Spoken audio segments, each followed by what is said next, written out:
Hello everyone, and welcome to this quick video.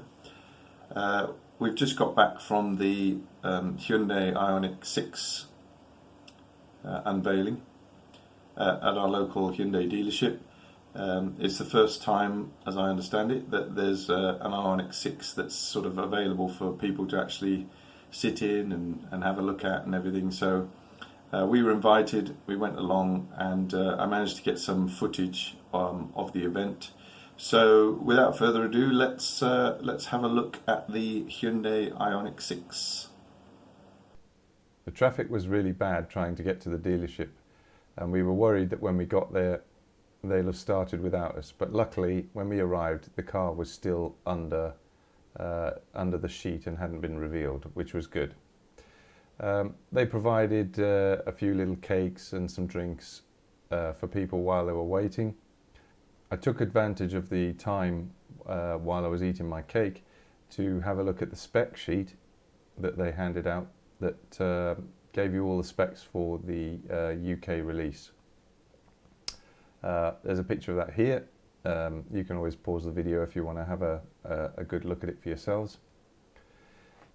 I also took the opportunity to have a look around at a few of the other sort of slides and things that were around. There weren't too many people invited to the unveiling, which was good because it meant that we wouldn't have to be fighting with other people to sort of get a sit in the car and play around with it and stuff. After a little speech by the dealership manager, they then proceeded to unveil the car.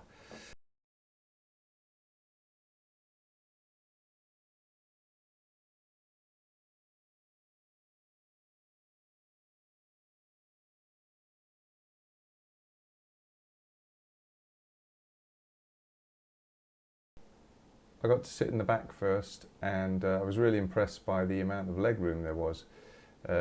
I'm really tall, and usually my legs are butted up against the seat in front, but it was pretty good. I loved the ambient light as well on the dashboard there, and also in the rear doors. You've got different colours. Apparently you can pick from 64 different colours. I had a sit in the front seat next, and yeah, really nice. Again, love the ambient lighting.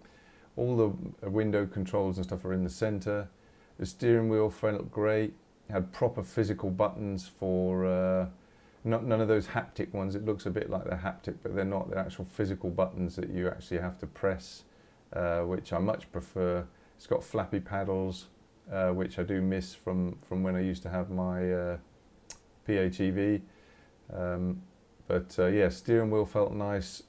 Again, physical buttons on the display there. Just the only haptic ones are the ones right in the middle for this sort of air conditioning, but everything else was a physical button. Then I went round to the boot, had a look in the boot. It's not quite as big as in the Model 3, but it's reasonably good. There's a rear seat release button on the inside that you can pull to release the back seats to make the boot bigger. And obviously it's a motorized boot, but I love those lights. The charge port was round on the side as well. I had a look at that, and yeah, you just press it and it opens up. Only there's a button on the inside to push it to close it, like that. And you can also do that from inside as well. There's the sunroof opening.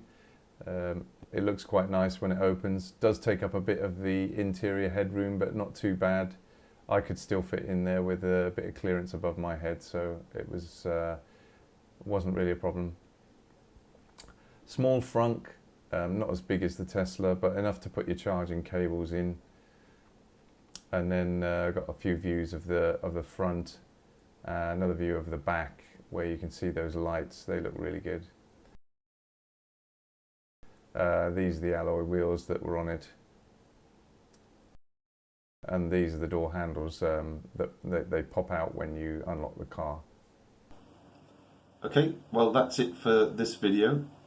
what did you think of the Ioniq 6? Let me know in the comments section. I'd be interested to see what you think of it. I really like it. I think from certain angles the shape doesn't look that attractive, but from other angles it looks really, really nice. It's a bit like the Model 3 in that respect. There's certain angles when you look at the Model 3 from, it doesn't look nice, and other angles when it looks really, really good. So it's very similar in that respect, but they're both, you know, super aerodynamic, and that's obviously the mainstay of why they're shaped the way they are. But you know, from the specs and from the interior and stuff, there's a lot about the car that I really like. I like the fact it's got the flappy paddles, and I like the fact that it's got real physical buttons for some of the important features. So yeah, that's quite good. I like the fact it's got vehicle to load. That could be really useful as well. So there's a lot to like about it.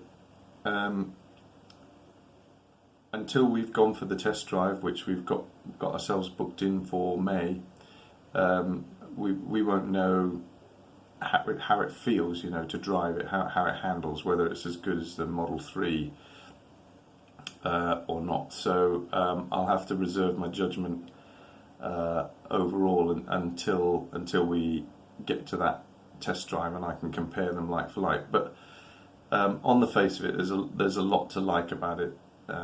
I do like the way it looks, and inside and out. I love the ambient lighting. Yeah, it's just really, really nice. I think it's going to sell really well, but only time will tell. But anyway, yeah, let me know what you think of it in the comments, and I'll see you all on the next video. Cheers.